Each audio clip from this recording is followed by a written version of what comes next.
We'll start with an opening statement. Well, again, I just think that's a win that is heart, guts, fight. So proud of the team, coaching staff. You know, we had a game plan that we knew we had to execute to win it. We had to play good defense. We had to be really physical. We had to run the ball and try to make some explosive plays. We had to take care of it and, you know, try to get to the fourth quarter in a one-score game. And just the way that last thing played out, I don't know if you'll ever recreate that. You know, we work all different end-of-minute scenarios, and I've never even worked that one. You know, so you know, what a great crowd, student support. So many football alums were back. I'm glad we could give them a win. You know, Pittsburgh's a physical football team, and you know, I'm just really proud of our team. You know, what can you say? I think, you know, you go through 3 weeks like we have, and it's easy to go out there and, you know, be a no-show. And we haven't done that all year. Again, it hasn't always been pretty. The execution hasn't always been great. But our kids fight, and they play with great effort, and that gives us a chance. So that we've had some great wins here. We've had, you know, wins to be bowl eligible or to get to the ACC championship, and we've had bowl wins. And I'm not going to say that's the greatest win we've ever had, but I don't know if I've ever been more proud of a football team. I think that one and NC State in 18, in terms of being proud of a team, is probably the two that stick out the most. So with that, you know, in the last 40 seconds there, I had to change my whole opening statement to you guys. So We're going to use mics, so start Dave, you mentioned the 2018 game in NC State. How close was the offensive plan to that, to just kind of manage it and then take shots where you could? I would say probably even way more conservative, Connor. You know, Jamie Newman at least had been a quarterback for 3 years. You know, Santino was backpedaling playing safety a year ago.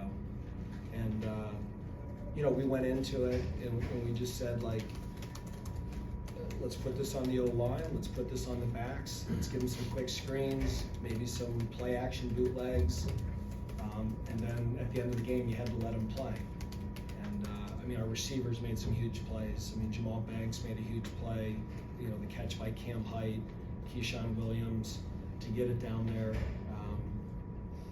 You know, it just, you know, at a certain point, you know, it was similar. That let's get to the fourth quarter in a one-score game and let's see what we can do.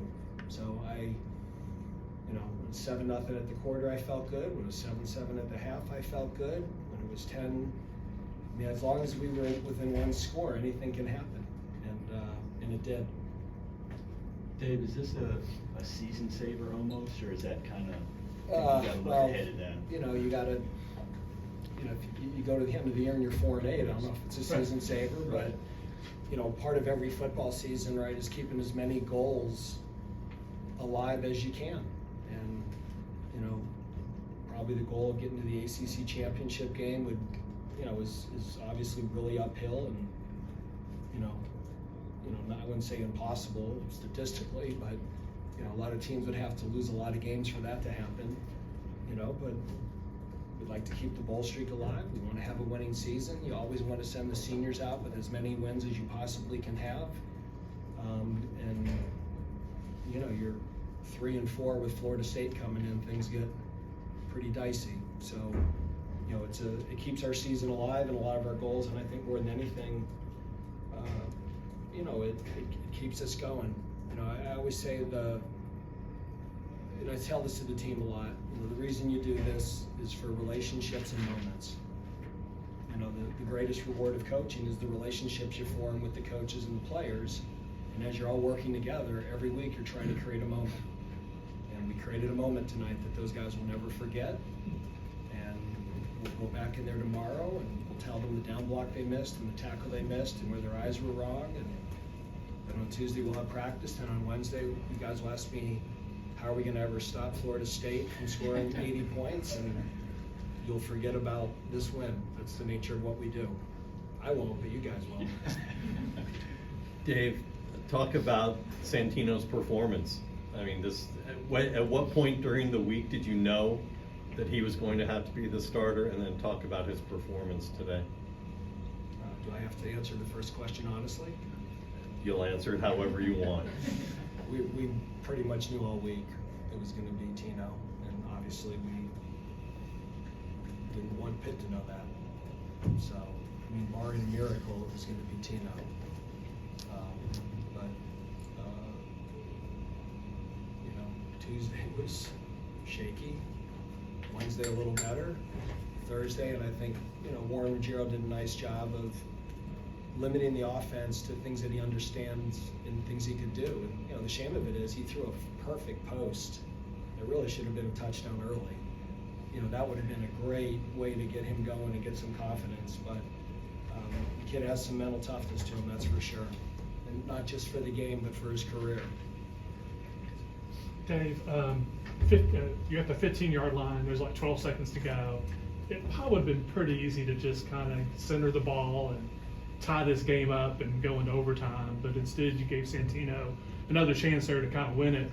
Talk about that play call and the fact that you believed in him to make one more play, even coming after throwing the ball away the previous possession. A little conversation between the offensive coordinator and myself, and I didn't want to go to overtime. I really didn't. You know, I just thought, you know, they were down some guys in the secondary, down some corners, and I thought our receivers had made some jump ball catches. And if you say, did you feel better about trying to score from the 15 in 2 plays or winning in overtime, I think I felt better.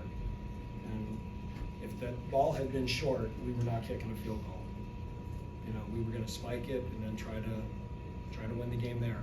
If the ball's on the 1-inch line, you know, your odds of winning it are better there by scoring than by going in overtime. So really did not want to make it an overtime game, and we didn't.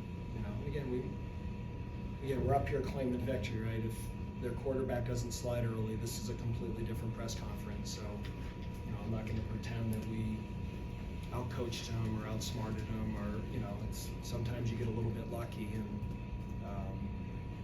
you know, it's a great lesson that we'll show our players that you can't as soon as you start to slide. So it's kind of ironic, isn't it?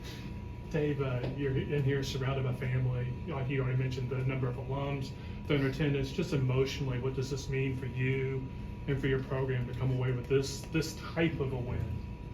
Yeah, like I said, Les, it was a great moment. It's always great to share it with your family. I mean, I've got my wife and kids and parents and cousins and really good friends here, and I'll be in a much better mood tonight with them because of this.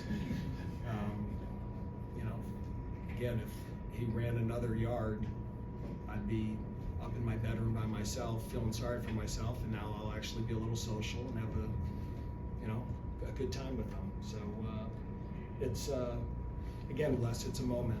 It was a great moment, and I'll never forget it.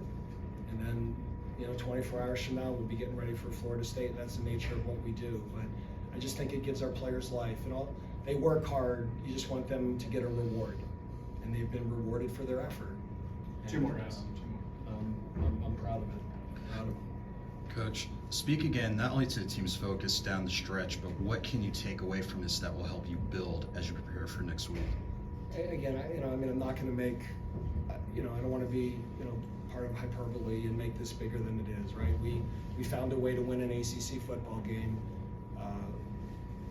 I think when you get on a losing streak as a coach, you just want to make sure your guys are still showing up and giving effort. And clearly we did that. And it probably makes it a little bit easier to get them to do it next week because of this week. You lose 4 in a row, that challenge gets harder. And, as a team goes on, the good teams, if you're winning, your confidence grows, your commitment grows, your competency grows. When you're losing, those things tend to fall off. So good teams have a tendency to get better, and losing teams have a tendency to get worse. And after you lose 3, you need that spike of a reward to keep them going. So we're not where we want to be.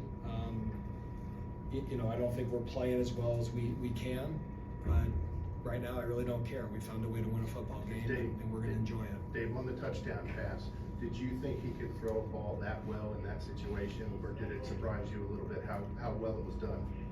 I was surprised he threw it to the tight end, because we had called that play before, and every other time he just automatically threw it to the outside guy. And so, but he's got that little sidearm sling, and you know, he can throw the back shoulder to the tight end, and what a great play by Cam Height. So, all right, thank you all. Thanks, guys. Thanks, Dave. Yeah.